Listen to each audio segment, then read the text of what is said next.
Selamat kembali bergabung bersama kami di podcast Diskominfo Kabupaten Karawang. Tonton apa yang Anda dengar. Mitra Sturada, Anda dapat mengikuti perbincangan kami kali ini melalui channel YouTube Pemkab Karawang dan di frekuensi 107,4 FM Sturada Pangkal Perjuangan Karawang. Bersama saya Vika dan alhamdulillah dengan kedua narasumber kita yang sudah hadir di ruang podcast kami sore hari ini adalah PK Letu Infantri Ki Hajar selaku Pasiter Kodim 0604 Karawang. Terima kasih sudah hadir Bapak. Dan tentunya di samping saya ada Bapak Umar Said, beliau adalah pemimpin cabang Bulog Kabupaten Karawang. Betul Pak? Oke. Assalamualaikum warahmatullahi wabarakatuh. Waalaikumsalam. Selamat datang bersama kami di Diskominfo Kabupaten Karawang. Alhamdulillah kita bisa berbincang untuk kali ini tentang swasembada pangan ya Pak ya. Oke. Sebagaimana tentunya juga merupakan salah satu agenda dari pemerintah Presiden Prabowo Subianto tentang ketahanan pangan yang menuju swasembada pangan. Oke, baik. Pak Pasiter Kodim 0604 Karawang kali ini alhamdulillah bisa mewakili Bapak Dandim yang sebelumnya diagendakan ya Pak ya, namun beliau ada agenda yang tidak bisa ditinggalkan. Namun Bapak alhamdulillah bisa mewakili beliau. Kali ini tentang swasembada pangan bukan hal yang asing barangkali ya Pak ya, bukan baru pertama kita perbincangan, namun sebelumnya juga di program Babinsa Hebat ya Pak ya, gitu selalu berbincang tentang dunia pertanian khususnya ketahanan pangan. Baik, kali ini kita akan berbincang bagaimana kita menuju swasembada pangan sebagaimana halnya tentunya dukungan dari Bulog dalam hal ini ya Pak ya. Baik, izin saya ke Pak Pasiter. Oke. Saya ingin tahu terlebih dahulu ini bagaimana kondisi pertanian di Kabupaten Karawang saat ini, Pak. Baik, terima kasih Bu Vika atas waktunya. Di sini saya mewakili Pak Dandim, kebetulan ada kegiatan yang tidak bisa ditinggalkan. Jadi saya sebagai Pasiter kebetulan adalah bidangnya di pertanian, terutama ketahanan pangan. Nah, dalam hal ini kondisi daripada pertanian di Karawang itu saat ini sudah cukup baik, terutama dukungan dari berbagai sektor, terutama sektor-sektor pertanian, dinas pertanian tentunya. Nah, selama ini kami terus bersinergi, bekerja sama mengatasi segala kesulitan yang ada di masyarakat, mulai dari peralatan, alsintan maupun dari sarana prasarana seperti saluran irigasi. Ada saluran irigasi yang tersumbat, ada yang sudah rusak yang perlu perbaikan. Tetap kami berkomunikasi sehingga bagaimana caranya semuanya bisa lancar, bisa mendukung petani biar petani lebih sejahtera intinya di situ. Dan sampai dengan saat ini sudah banyak yang sudah dilakukan daripada Kodim, intinya untuk menunjang pertanian di Karawang. Dan luas lahan di Karawang ini saat ini kalau dibandingkan dengan kabupaten lain seperti Indramayu itu ya sangat jauh.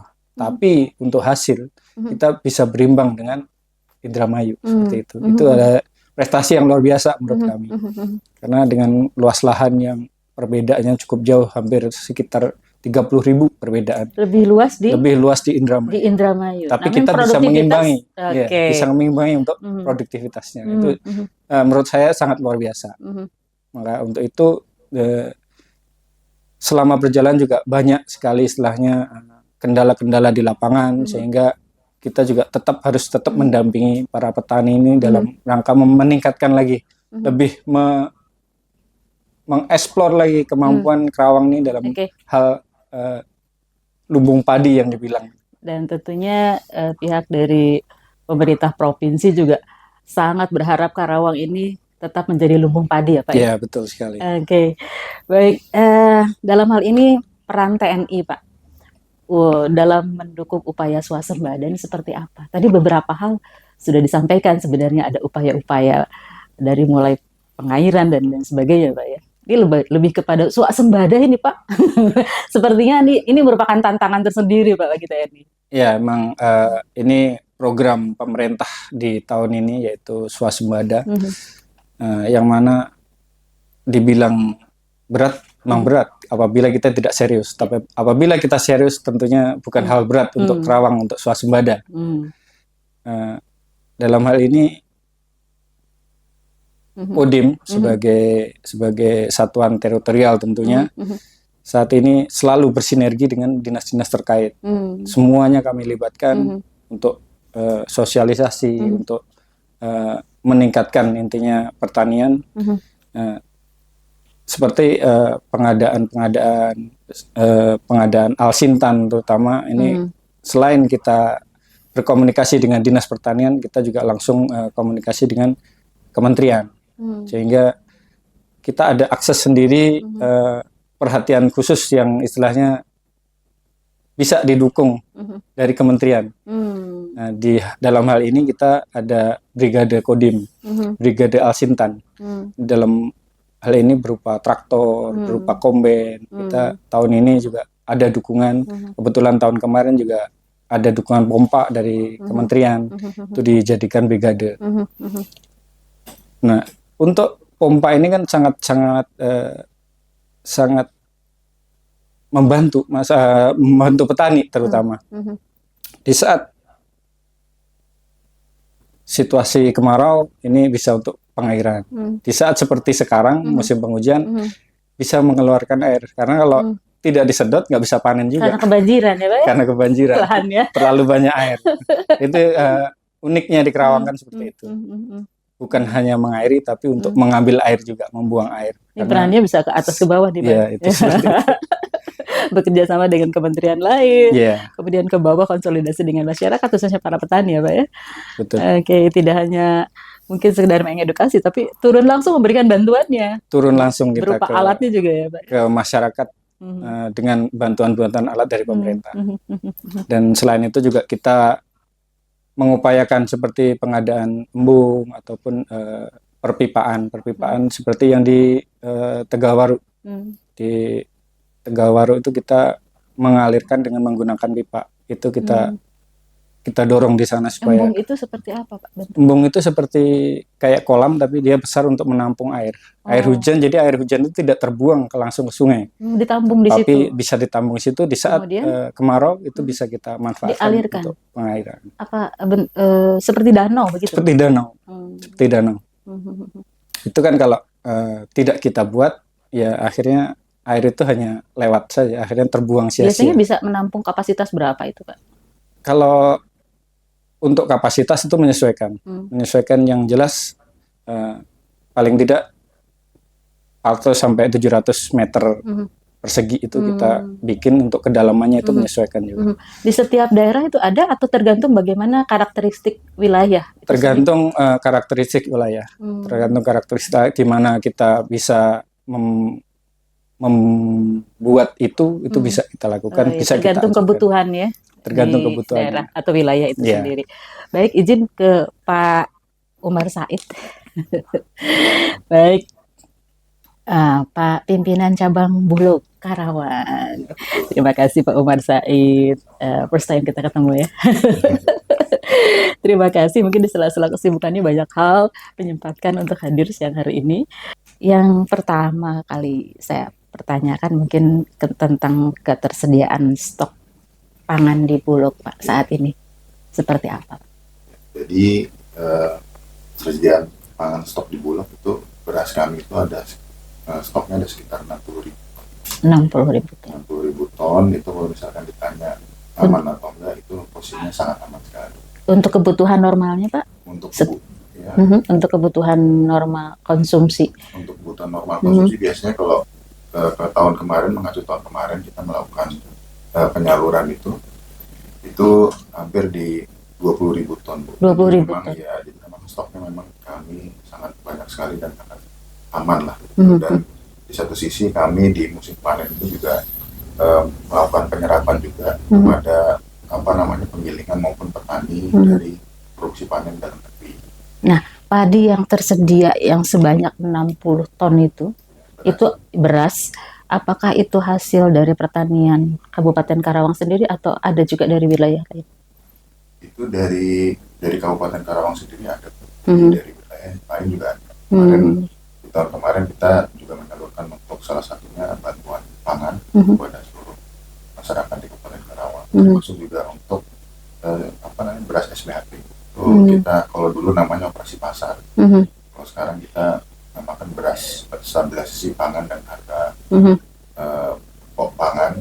Jadi untuk intervensi langsung ke konsumen supaya konsumen itu dapat pilihan beras yang lebih. Nah, ini persoalannya Pak, di tengah-tengah masyarakat secara umum, masyarakat kan berharap harga beras itu mudah dijangkau ya Pak ya, murah lah katakan begitu ya. Tapi terkadang pada situasi tertentu agak ada peningkatan harga gitu ya. Nah, upaya apa sebenarnya yang dilakukan Bulog agar terjadi stabilitas harga pangan, khususnya beras Pak? Karena ini kan bahan pokok ya Pak ya. Mungkin orang bisa nggak makan telur, nggak makan daging gitu ya, asal ada beras, asal ada nasi sama kerupuk juga jalan Pak ya. Minimal ada beras nah. Betul. Iya, gimana Pak? Jadi sesuai dengan tadi balik lagi ke cita-citanya Pak Presiden bahwa kita harus punya kemandirian pangan. Jadi Bulog ini ditugaskan ada dua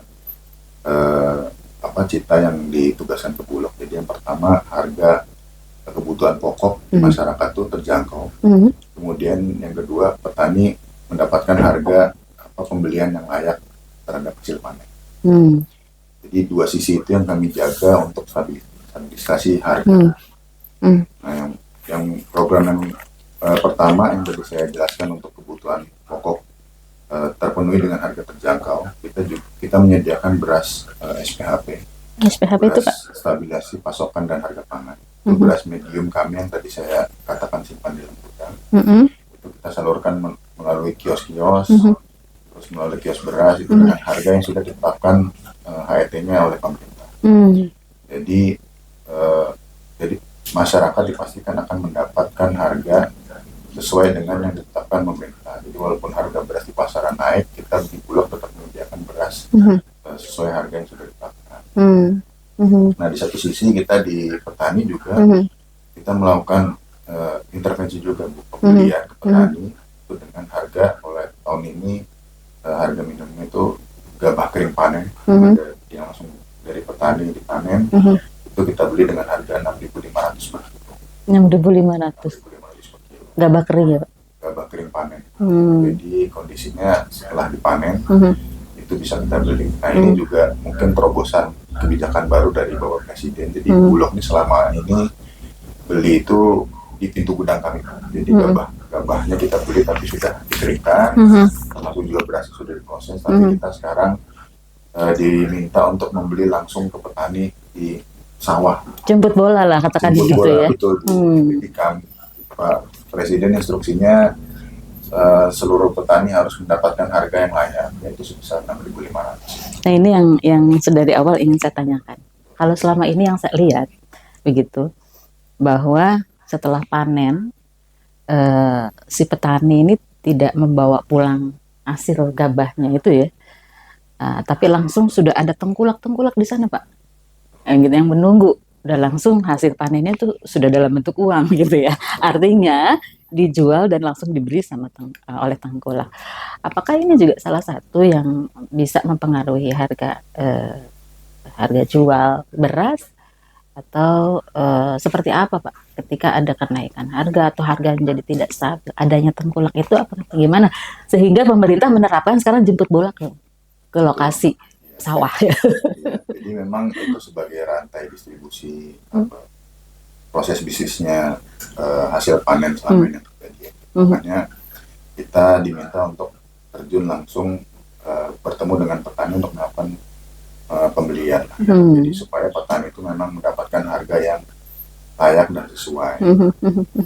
Kemudian dari situ proses pengolahan itu juga kita lakukan sendiri oleh Bulog. Kemudian nanti kita bisa jual juga dengan harga yang sesuai dengan HET-nya yang ditetapkan masyarakat. Jadi semuanya di satu sisi petani terjaga mendapatkan harga yang layak, di satu sisi juga konsumen juga mendapatkan harga yang mahal tapi tetap berkualitas. Nah ini harus ada istilahnya sama-sama diuntungkan lah ya, artinya juga petani juga tidak dirugikan, dia bisa menikmati lah ya hasil kerja kerasnya. Bulog juga bisa menstabilkan harga di pasaran dengan harga belinya yang wajar lah, katakan begitu ya Pak ya. Ini ada dua narasumber yang memang sengaja dihadirkan hari ini dari Bulog dan dari TNI ya Pak ya. Ini sebenarnya kolaborasinya seperti apa sih Pak yang terjalin untuk menciptakan swasembada pangan yang kita perbincangkan saat ini? Jadi kita dari tingkat pusat, dari Bulog pusat maupun dari Mabes TNI AD sampai nanti ke jajaran paling terbawah di Babinsa ya Pak. Babinsa kita bekerja sama Bu. Jadi tiap hari kita udah rapat terus bareng untuk mensukseskan program swasembada pangan ini. Jadi kita berkomitmen akan melakukan pembelian dari petani sesuai tadi harga yang saya informasikan. Jadi nanti kita juga dari Bulog dibantu oleh rekan-rekan Babinsa untuk menginformasikan kepada kami petani mana yang saat ini sedang panen, kelompok petani mana yang saat ini sedang panen, kemudian berapa kuantum yang panennya, kemudian berapa harga yang diinginkan oleh petani. Jadi itu bisa langsung nyambung ke kami ke Bulog. Jadi nanti dari Bulog kita akan melakukan pembelian penjemputan langsung ke petani, sehingga petani itu langsung mendapatkan pembayaran sebesar 6.500 tanpa ada biaya apapun lain-lain. Cash itu Pak? Tadi. Kita sediakan uangnya cash. Oke. Langsung di tempat, barang kita bawa ke mitra kami. Ini perlu dipastikan Pak. Jadi tentunya agar tidak menjadi kendala dari program pemerintah ya Pak ya. Jangan sampai karena ada sistem yang tidak sinkron ini dengan maunya petani sehingga bisa menjadi penghambat begitu Pak ya. Baik itu dari sistemnya, pendistribusian, cara pembayarannya, ataupun harganya itu sendiri. Apakah sudah sinkron Pak maunya petani dengan Bulog ini? Sudah ada kesesuaian? Ya, jadi menurut perhitungan pemerintah memang harga yang layak didapatkan petani itu harganya sebesar 6.500. Walaupun sebenarnya mungkin di pasaran terjadi bisa saja terjadi di di atas 6.500. Itu kering ya? Ya kering, masih basah sih benar. Basah. Kering panen lah. Kering panen. Ya karena kan kalau kita kan di Indonesia negara kita kan dua musim, musim hujan dan musim panas ya. Kalau misalkan kebetulan panennya jatuh di musim hujan kan emang kesulitan mungkin untuk menjemurnya Pak ya. Jadi kan masih basah. Tapi harga tetap sama Pak? Tetap sama Bu. Jadi ini juga yang mungkin terobosan pemerintah melalui Bulog juga Bu. Salah satunya biasanya kan kalau di kami di Bulog ada beberapa persyaratan-persyaratan yang harus dipenuhi kualitas. Nah, sekarang ini dalam kami melakukan pembelian gabah kering panen ini, any quality Bu kita beli. Selama harga itu 6.500 di petani. Jadi tidak ada persyaratan kualitas apapun terhadap gabah itu. Semuanya kita serap untuk cadangan pangan pemerintah. Semua harga sama 6.500. Kalau jenis padi yang mereka tanam variatif atau sama juga? Variasi. Ya, memang kami sadari Pak ya. Jadi petani kita memang varietasnya bermacam-macam, dan itu juga tidak menjadi ketentuan di kami varietas apa yang harus masuk ke Bulog, tapi hampir semua varietas itu kami serap. Oke.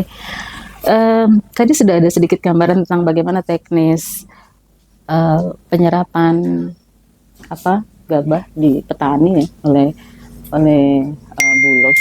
Jadi tentunya kan butuh SDM yang banyak ya Pak ya dari pihak Bulog.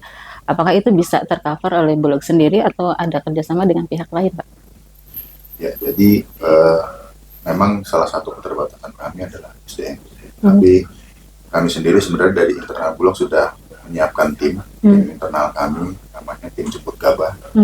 Itu memang di satu sisi menggunakan karyawan kami yang ada. Cuman kami juga tidak terbatas pada itu, kami juga kerjasama dengan pihak ketiga. Ada mitra penggilingan kami, mitra pangan pengadaan. Itu kami tempatkan di beberapa titik di Kabupaten Karawang.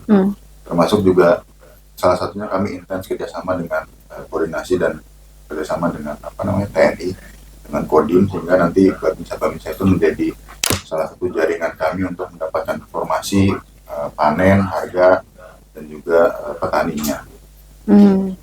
Boleh dibilang peran TNI di sini bisa menjadi pendamping dua sisi, Bulog juga para petani ya Pak ya? Betul. Bisa dijelaskan Pak? Jadi untuk peran daripada TNI di sini, yang pertama kita sebagai pendamping dari petani, mulai dari tanamnya, selama perawatan padi, kemudian yang terakhir hasil ini tetap kita dampingi, di mana saat ini untuk peran kami dalam hal serap gabah ini. Ini istilahnya Pak, serem ya? Iya, sergap. Ya emang kita bikin itunya seperti bikin semangat ya. Jadi serap gabah. Serap gabah. Di mana fungsi dari TNI ini kita mendampingi, jangan sampai diintimidasi ataupun dimanipulasi atau dimonopoli sama tengkulak. Karena petani ini sudah kasihan, jangan disengsarakan lagi. Mereka sudah sengsara, jangan disengsarakan lagi. Nah, antisipasi ini tentunya tidak lepas dari kerjasama semua pihak, tentunya dari aparat-aparat pemerintah desa maupun dari petani sendiri. Di sini juga banyak berkeliaran tengkulak di Karawang, dan mereka juga tentunya lebih paham. Di sananya mereka lebih paham, sehingga di sini peran Babinsa untuk mendampingi Bulog ini supaya tidak dimainkan sama tengkulak ini. Kalau tengkulak mau beli 7.000 atau 6.700, silakan, nggak apa-apa. Tapi jangan sampai main-main di bawah 6,5.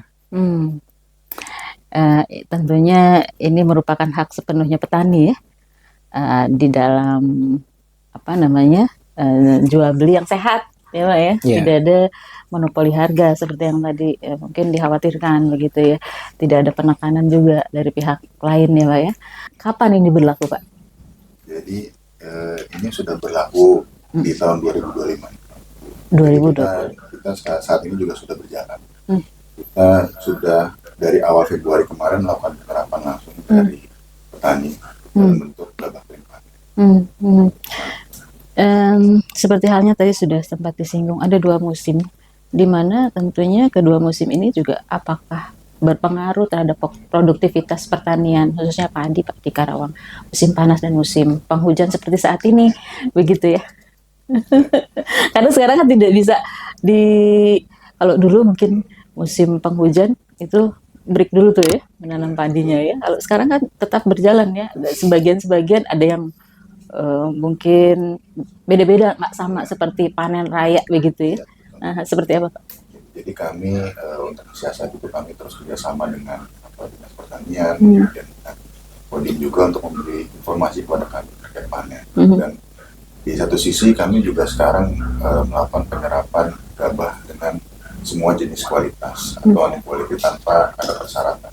Jadi memang salah satu kendalanya adalah musim. Kadang di musim panen ada hujan gitu, jadi sehingga kadar air atau kualitas gabah itu menjadi kurang baik. Tapi untuk tahun ini kita pastikan Bulog mampu menyerap untuk semua jenis kualitas. Tanpa syarat artinya tidak ada pengecekan sama sekali gitu ya? Iya, jadi pengecekan itu hanya dilakukan untuk kami memotret kualitas yang ada pada saat itu, tapi tidak menjadi persyaratan khusus. Sehingga semua barang itu tidak ada penolakan di Bulog, tapi semua kita ambil gitu. Oke. Baik, untuk Pak Pasiter yang tentunya ini selalu mendampingi para petani ya. apa sebetulnya yang menjadi tantangan ini Pak, tantangan utama dalam menjaga ketahanan pangan, terlebih menuju swasembada pangan. Ya, terima kasih. Tantangan ini banyak hal. Di antaranya satu itu alam. Alam ini kalau Karawang bahkan tidak hujan pun bisa banjir. Nah, itu deh. Tidak Kenapa hujan bisa pun begitu? apalagi hujan. Ya, gitu. Jadi dalam hal ini ya sebisa mungkin untuk dari Kodim itu kita menjaga saluran-saluran yang mampet itu sebisa mungkin kita berupaya koordinasi dengan PJT maupun BBWS untuk gimana caranya supaya saluran-saluran ini lancar sehingga mencegah banjir. Oke. Karena dengan lancar kemungkinan semakin mengecil untuk resiko banjir seperti itu salah satunya. Kemudian untuk masalah hama salah satunya tikus, kita juga selalu bekerja sama dengan dinas pertanian. Dalam hal ini kita seperti kita buat rumah burung hantu salah satunya, itu kita sosialisasikan ke poktan gimana kita. Jadi masing-masing poktan tuh dia punya sarang burung hantu karena ini salah satu dia pemburu tikus dia. Dan kelebihan dari burung hantu itu dia apabila sudah diberikan rumah dia tidak kemana-mana. Jadi dia bukan tipe burung yang dia membuat sarang, tapi apabila dia diberikan sarang dia akan di situ terus. Itu kelebihannya. Jadi nggak mungkin dia pindah ke tempat lain setelah diberikan sarang, dia pindah nggak. Itu kelebihan daripada burung hantu. Oke, baik. Obrolan kita menarik, teman, sayang sekali sudah berada di penghujung acara. Namun sebelum kita tutup, saya beri kesempatan untuk Pak Omar Said dan Pak Ki Hajar menyampaikan pesannya untuk masyarakat dalam upaya swasembada pangan ini, Pak. Silakan Pak Omar. Jadi dengan dukungan semua stakeholder kepada Bulog siap menjadi sahabat petani. Jadi kami akan datang ke petani melakukan pembelian sesuai yang ditentukan pemerintah 6.500. Oke. Kalau kami dari TNI Kodim khususnya, intinya kita semua saling jaga, jangan sampai ada gabah di bawah 6.500. Apapun yang terjadi di wilayah silahkan laporkan ke aparat setempat, baik Babinsa ataupun Babin Kamtipmas. Kita akan dampingi supaya tidak terjadi 6.500 ke bawah. Kalau bisa 6.500 ke atas. Seperti itu. Baik, terima kasih Pak Pasiter dan juga Pak Pimpinan kita siang hari ini penjelasannya. Mudah-mudahan tentunya obrolan kita bermanfaat ya Pak ya untuk seluruh warga Karawang khususnya, dan juga insya Allah mudah-mudahan programnya menuju swasembada pangan tercapai, terwujud. Amin. Oke. Baik, pemirsa, demikian tadi kita sudah ikuti bersama penyampaian yang disampaikan kedua narasumber di podcast Diskominfo Kabupaten Karawang. Semoga bermanfaat. Saya Vika, pamit undur diri. Terima kasih. Wassalamualaikum warahmatullahi wabarakatuh.